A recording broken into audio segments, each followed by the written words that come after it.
नमस्कार, city 24 channel देख रहे हैं आप और मैं हूं आपके साथ साक्षी सोनी।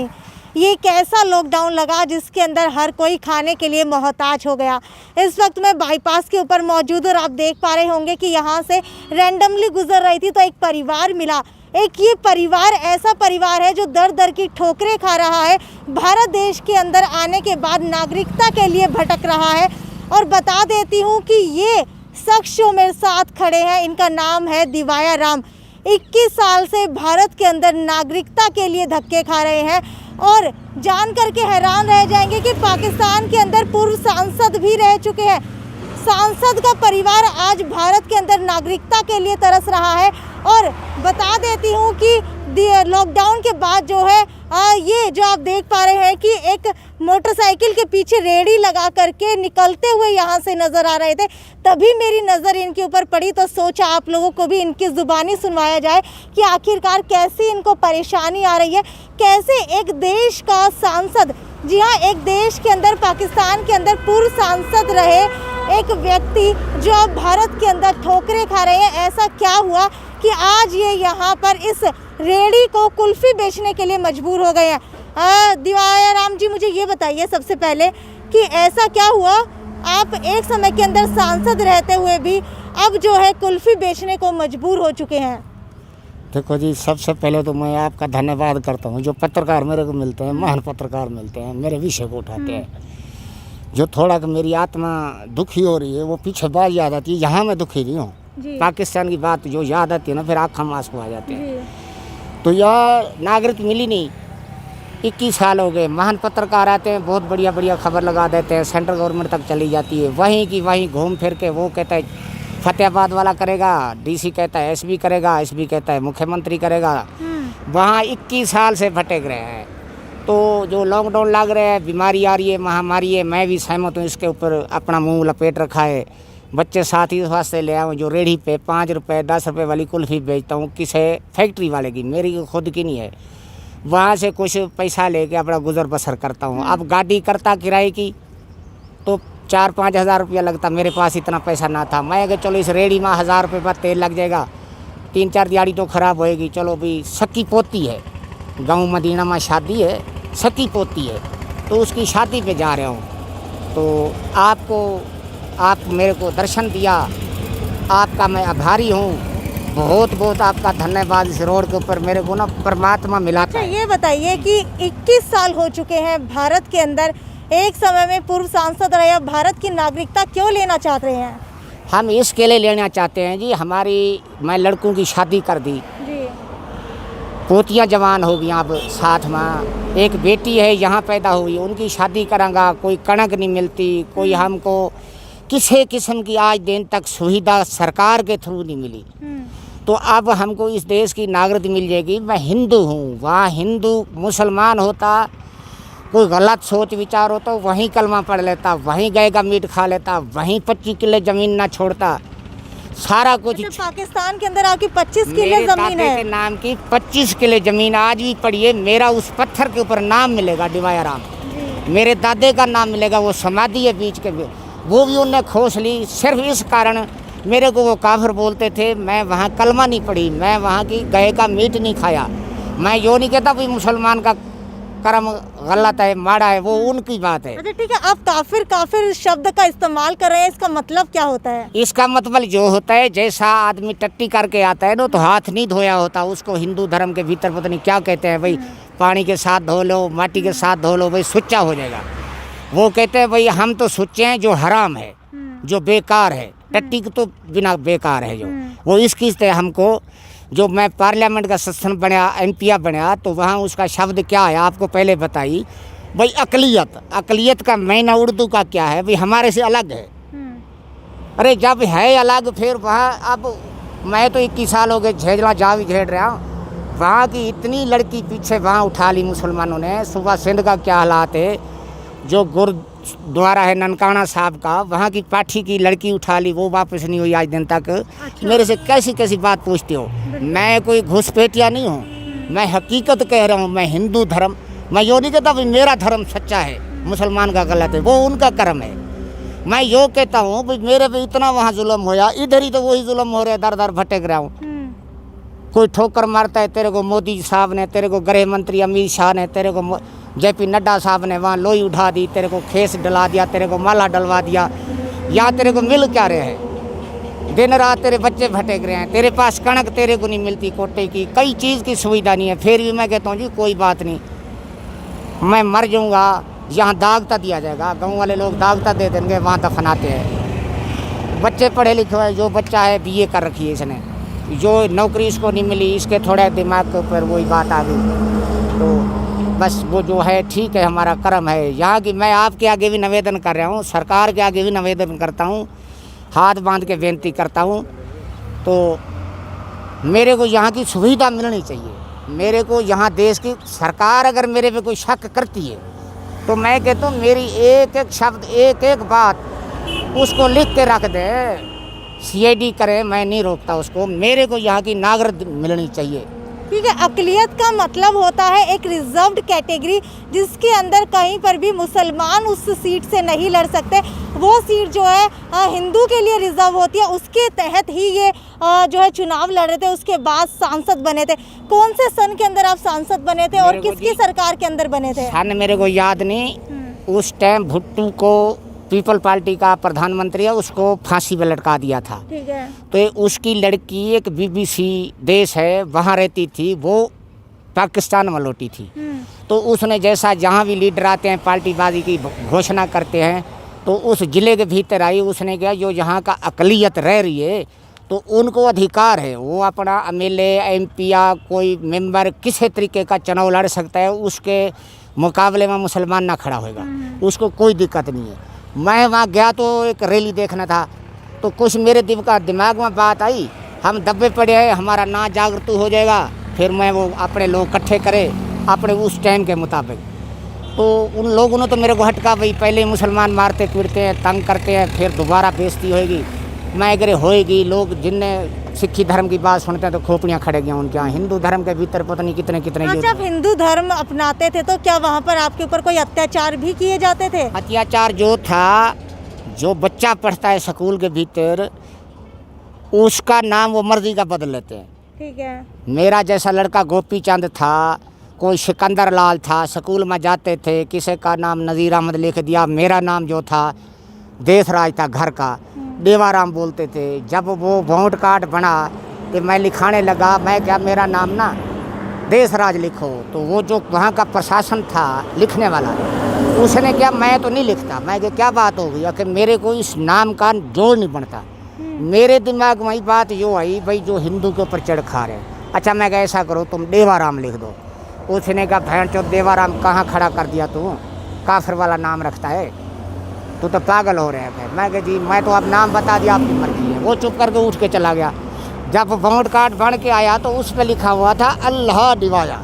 अच्छा, यानी कि दिवाया राम की जगह अल्लाह दिवाया लिख दिया गया था। हाँ जी जी जी, लिखना तो दिवाया राम था या देवा राम था, देवा राम था, उसने अल्लाह के ऊपर जोड़ बना दिया, अल्लाह दिवाया। तो जैसा जहाँ सिंह लगता है, जहाँ राम लगता है, चंद लगता है, वहाँ अधिकार नहीं है।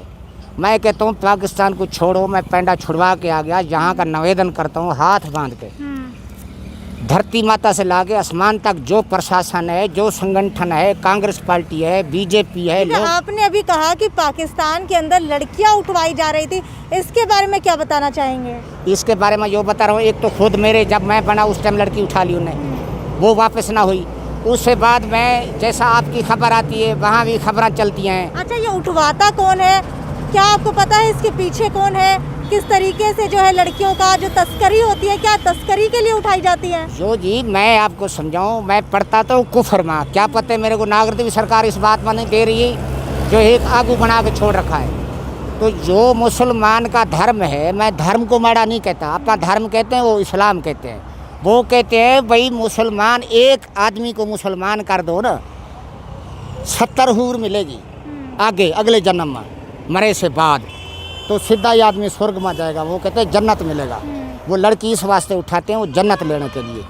जो आतंकवाद बन के आता है वो हिंदू को मारने के लिए आता है। वो कहते हैं हम अगले जन्म जाके ना 70 हूर ले आगा। उनको शिक्षा उल्टा पढ़ाई जाती है। जो मदरसा है, जिसको स्कूल कहते हैं, भारत के भीतर ही मदरसे हैं, वह हिंदी नहीं है। आपकी बेटी और पत्नी अभी साथ में मौजूद है, इनकी बात की जाए तो इन्होंने जो अपना फेस है, मुंह है जो ढका हुआ है, तो क्या पाकिस्तान के रीति रिवाज अभी भी आप लोग अपनाते हैं? नहीं, वहाँ तो पर्दा करते हैं, हम हिंदू हूँ, पर्दा नहीं है। यहाँ जो भारत सरकार ने एक लॉकडाउन कर रखा है भाई, मुंह के ऊपर कपड़ा रखो, वो इस खातिर भाई वो जो हारी बीमारी है नहीं है वो मेरे को नहीं पता, मैं डॉक्टर नहीं हूँ। तो जो देश की यहाँ अब रवैया चल रहा है, आप भी पत्रकार है, मुँह ढक रखा है, तो हम भी इस खातिर ढक रखा है और हमको पर्दा नहीं कर रखा हमने, हम हिंदू हूँ। वो बीमारी के तहत हमने मुँह ढक रखा है। भाई दूसरे लोगों को भी जो ही कहते हो भाई अपना परहेज रखो, मुंह ढक के रखो, 10-5 फुट पे दूरी पे रखो। ठीक है, नागरिकता भारत की इसीलिए कहा जा रहा है क्योंकि राशन कार्ड अभी तक इनका नहीं बना करके दिया है। शायद एक ही दफ़ा उस राशन कार्ड के तहत इनको जो बाजरा है या फिर गेहूं है कुछ इस तरीके का दिया गया था, लेकिन अभी तक राशन कार्ड के तहत जो भी सुविधाएं इनको मिलनी चाहिए थी, भारत के नागरिक होने के तहत इनको जो सुविधाएं मिलनी चाहिए थी वो नहीं मिली है। हालांकि अगर आंखों की तरफ गौर फरमाएंगे तो पता चलेगा कितनी बेदर्दी आंखों के अंदर है, क्योंकि 21 साल हो चुके हैं दर दर की ठोकरें खाते हुए। मुझे ये बताइए, इतनी बेटियां हैं आपकी, 6 से 7 बेटियां शायद आप बता रहे थे। 7 बेटे हैं, 3 बेटी है। 5 बेटों की शादी कर दी, 2 बेटी की शादी कर दी, उनके बेटियां बेटी हो गए आगे। एक बेटी लास्ट जो मेरे साथ में खड़ी है, मैं तो बेटे के समान मानता हूँ। मेरे घर में जब पैदा हुई थी, मैं इसको दर्ज कराने गया था एसपी साहब के पास, रोहतक के भीतर। उसने कहा फिर तो मुसलमानों वाला काम कर दिया। मैं कह जी जो बिटिया है, लड़की है, कन्या है, कन्या घर में पैदा हुई तो इसके थ्रू मेरे को नागरिक मिलेगी। फिर वो हंस पड़ा, उसने कहा आप तो समझदार है, मेरे को इतनी बात का पता ना था। तो जो लास्ट बेटी है इसकी भी शादी करनी है, जहाँ किस्मत में है वो हो जाएगी शादी। कैसे करवाएंगे शादी? शादी आप जैसे लोग पत्रकार है, महान पत्रकार है, आप भी मेरा संजोग करोगे, सरकार जब करेगी, सरकार भी करेगी, शादी हो जाएगी। करनी तो भगवान है। मैं तो जो कुल्फी बेच के 5 रुपए वाली गुजारा कर रहा हूँ, इनका पेट पाल रहा हूँ, आपका पेट पाल रहा हूँ, मैं नहीं पाल रहा हूँ, देने वाला वही है। मैं अपना थोड़ा हाथ पैर हिला रहा हूँ। कितना दुख हो रहा है कि भारत का होते हुए भी भारत की नागरिकता अभी तक हासिल नहीं हुई। सुखी तो मैं इस बात पे हूँ भी मेरा धर्म बच गया, दुखी तो मैं पाकिस्तान से यहाँ ज़्यादा हूँ। वहाँ मेरे को किसी चीज़ का दुख ना था, एक ही दुख था जो शब्द काफिर का बोलते थे ना, उसके ऊपर मेरे को आत्मा जो मेरी ना खुश ना थी। और मेरे पास वहाँ गेहूँ थे, गाय थी, भैंस थी, धन था, सारा कुछ था। एक ही चीज़ मेरी वहाँ ना बचने वाली थी जो हिंदू धर्म कहते हैं उसको। क्या वहाँ पे किसी का भी हिंदू धर्म नहीं बचता या सिर्फ आपके साथ ही ऐसा किया जा रहा था? देखो जी, आज की भी मेरे को 21 साल हो गए। मैं तो कहता हूँ मेरे को प्रशासन यहाँ का उसके साथ आने जाने करते हैं, प्रधानमंत्री जाते हैं, मेरे को साथ बिठा के ले जाएं जिम्मेवारी के ऊपर। मैं घर उठा के निकाल के दूँगा भाई कितना जुल्म हुआ मेरे से बाद। जो जितने लोग हैं सुबह सिंध के भीतर बेटियां उठा लेते हैं, उनको ज़मीन की खेती करती हैं, उनको कोई राशन पानी नहीं मिलता। दिल्ली के भीतर मेघवाल जाती है, दूसरे है, कम से कम जैसा मैं यहाँ देख रहा हूँ तो 2-2.5 लाख आदमी आ रहे हैं। हरियाणा के भी भीतर 90 आदमी तो मेरा है, छोटा बड़ा। कुछ सरसा इलाहाबाद के भीतर है 700-800 लोग। नागरिक सबको मिल रही है, मेरे को नहीं समझ आ रही भी मेरे को क्यों लटका रहे हैं प्रशासन, मेरे में क्या कमी है। अगर कोई कमी है, कोई शक है तो मेरे को सज़ा दे दें, मेरे को नागरिक है। मेरी थोड़ी उम्र रहेगी, 75 साल उम्र थोड़ी नहीं होती। 75 साल के आप हो चुके हैं? जी। तो मैं कहता हूँ यहाँ की मेरी लास्ट ख्वाहिश जो है, मेरे को यहाँ भारत की नागरिक मिली जाए तो मैं यहाँ कोई MP या MLA की सीट अगर है मेरी किस्मत में तो लड़ के खड़ा हो जाऊँगा। तो मैं इतना खुश हूँ। अभी भी मैं MP हूँ, वहाँ तो कागजू में था, यहाँ मेरे को भारत सरकार ने मान सम्मान कर दिया, स्टेट में बिठा दिया। JP नड्डा साहब ने बहुत खुश करा, वहाँ चेन्नई बुला लिया। ठीक है, भारत की बात की जाए तो भारत के अंदर नागरिकता के लिए हालांकि बड़े बड़े दावे तो किए जा रहे हैं, लेकिन अगर धरातल की बात की जाए तो धरातल के ऊपर अभी तक इनके साथियों को नागरिकता मिल चुकी है, लेकिन इनको नागरिकता नहीं मिल रही है। हालांकि इनकी बेटी भी साथ में मौजूद है, उनसे भी जानने की कोशिश करेंगे। मुझे ये बताइए कि इतने सालों से आप यहाँ पर रह रही हैं, तो क्या मन के अंदर आता है कि हिंदू होने के बावजूद भी अपने ही देश के अंदर, अपने ही धर्म के अंदर मुझे अपनाया नहीं जा रहा? ये कि हालांकि मेरे पापा पाकिस्तान से आ चुके हैं, इतनी कठिनाई झेली है, यहाँ वहाँ से आने के बावजूद भी यहाँ पे उन्हें नागरिकता क्यों नहीं मिल पा रही। हालांकि हमारे पापा के साथ आने के जो आए हैं उनको सबको मिल चुकी है, पर हमारे पापा को कोई नहीं मिल रही। सबको सुविधा मिलती है, हमारे घर को नहीं मिलती। ये क्या वजह है? वजह भी बताए हमें, वजह किस वजह से नहीं मिल रही। आप ये बताइए, अपनी बेटी की शादी कैसे करवाएंगे? अगर रेडी के तहत 5 से 10 रुपए की कुल्फ़ी बेचते रहे लॉकडाउन के अंदर, वो भी बंद हो चुकी हैं, तो इस रेडी के ऊपर आप लोग खुद ही चल करके निकल पड़े हैं। ऐसी दुख के अंदर आप अपनी बेटी की शादी कैसे करवाएंगे? जो धर्म थोड़ा धर्म थोड़ा धर्म हाँ, धर्म बच गया। क्या कोई उम्मीद लगती है अब भी सरकार वो से? मेरी पत्नी जो है ना, इतनी बेचारी नहीं बोल सकती। यहाँ के ऊपर हर आदमी नहीं बोलता। वो हाथ बांध के जो निवेदन कर रही है पत्रकारों के आगे भी, सरकार के आगे भी, भाई हमारा वारिस बनो, हमको सुविधा दो, हमारी बेटी लास्ट है, तो वो भी इस देश के भीतर कहीं पैर पे खड़ी रहेगी। CAA और NRC का कानून भारत सरकार ले आई है, सिटीजन अमेंडमेंट एक्ट, उसके तहत क्या लगता है कि आप लोगों को अब नागरिकता मिलने में और भी मुश्किल होने वाली है? मैं तो यो कहता हूँ जी, मैं तो यो प्रार्थना करता हूँ भाई मेरे को जिंदा जितने तक हूँ 2 साल 4 साल में मिल जाए। मेरे को नहीं पता, मेरे को तो कानून की भी किताब निकाल के दे दी, यहाँ प्रशासन नहीं मानता उसको। वो कहते जितने लिखित रूप में ना भेजेगा सेंट्रल गवर्नमेंट, हम उसको नहीं मानते। मेरे से फीस भी भरवा दी, सरकारी जो फीस है वो भी टैक्स भरवा दिया। 21 साल में पता नहीं कितना पैसा भर दिया। एक 25 रुपये रोज़ के लगाओ तो 21 साल का हिसाब लगाओ कितना पैसा लग गया होना मेरा। एक 25 रुपये भी मैं रोज़ लगाऊँ तो हाल तक मेरे को नागरिकता नहीं मिल रही। मैं तो सरकार का वैसे तो मान सम्मान करता हूँ दिल से, भावें कांग्रेस थी भावें बीजेपी है। हमारा जो आत्मा कहती है भाई हमको नागरिकता मिलनी चाहिए। कोई हमारी नागरिकता के आगे लात अड़ाता है तो उसके आगे भी निवेदन करता हूँ भाई तू पाप का काम न कर, हमको नागरिकता। ठीक है, भारत के अंदर आप कौन से शहर के अंदर रहते हैं? भारत के अंदर मैं पहले तो 8 साल रोहतक रहा, ठीक है, तहसील महम गाँव मदीना में। 8 साल से फिर ट्रांसफार्म होके ज़िला फतेहाबाद, तहसील रतिया, गांव रतनगढ़ में रह रहा हूँ। वहाँ क्या भाई प्रशासन, मेरे को प्रशासन नहीं तंग करता, कागज़ी कुड़ी है। कभी पुलिस नहीं तंग करा, आते हैं राम राम करते हैं, MP साहब बोलते हैं, उनको पता है भाई जो पत्रकार इसके आगे पीछे रहते हैं कहीं हमारी खबर सीधी ऊँची न लग जाए। कुल्फ़ी वाली रेडी लेके जाता हूँ, नहीं तंग करते, मेरे को पूछते ज़रूर है, उनका हक बनता है। मैं कहता हूँ वो अखबार की कटिंग दिखाता हूँ। ये बताइए, भारत के अंदर जब आए तो कुल्फ़ी बेचने का आइडिया कैसे आया? भारत के भीतर है जी, जितने दिन मैं रहा रोहतक के भीतर मैं करता रहा खेती।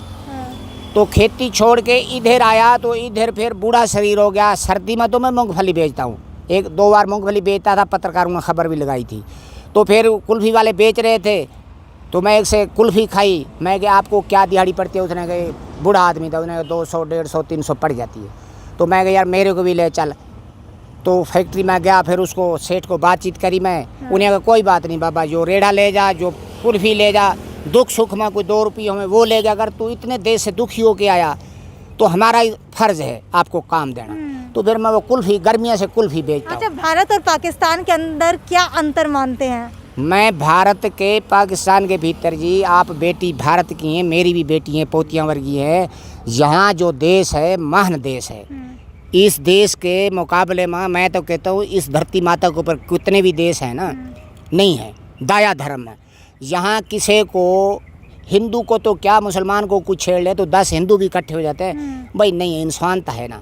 तो पाकिस्तान के भीतर अगर हिंदू को मारने लग जाएं तो सारे मुसलमान आगे एक लात मारनेंगे, भाई जो तो काफिर है इसको ख़त्म करो यहाँ। मेरे को जो समझ नहीं आ रही है हमारा भारत देश क्या कर रहा है। जय जय श्री राम नारे मारते हैं, मैं भी मारता हूँ, वंदे मातरम बोलते हैं बच्चों। मैं एक फिर शब्द बोलता हूँ, अगर किसी की आत्मा को ठेस पहुंच रहा है तो मैं माफ़ी मांगता हूँ। मैं जो कह रहा हूँ किसी के ऊपर जुल्म नहीं करना चाहिए, तो अपना आप बचा रखो। मेरे को भी बचाओ तो आप भी बचाओ, इस देश को बचाओ, तो मेरे को नागरिकता दिलाओ। तो ये हमारे साथ दिवाया राम थे। आप लोग देख पा रहे हैं कि इस बाइक के ऊपर ये कुल्फ़ी की रेडी बांध करके अपना सामान रख करके अब यहाँ से जाने की तैयारी के अंदर है। हालांकि दर दर की ठोकरें अभी तक खा रहे थे, भटक रहे थे, लेकिन भारत सरकार की तरफ से अभी तक इनको नागरिकता नहीं दी गई है। देखते हैं कुछ दिनों बाद क्या अब CAA और NRC कानून आने के बाद इनको नागरिकता दी जाएगी।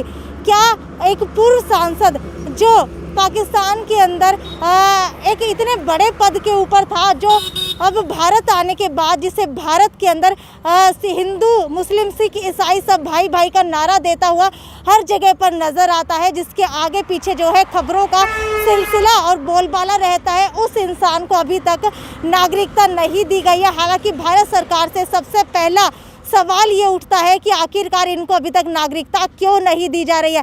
अब देखते हैं कि क्या भारत सरकार की तरफ से इनको नागरिकता दी जाएगी, कितने समय के अंदर दी जाएगी, क्योंकि 75 वर्ष की आयु इनकी हो चुकी है, 21 साल हो चुके हैं दर दर की ठोकरें खाते हुए। तो आगे भी आपको इसी तरीके से अपडेट देते रहेंगे कि क्या इनको नागरिकता मिलेगी या नहीं मिलेगी। तब तक जुड़े रहिए और ज़्यादा से ज़्यादा शेयर कीजिए।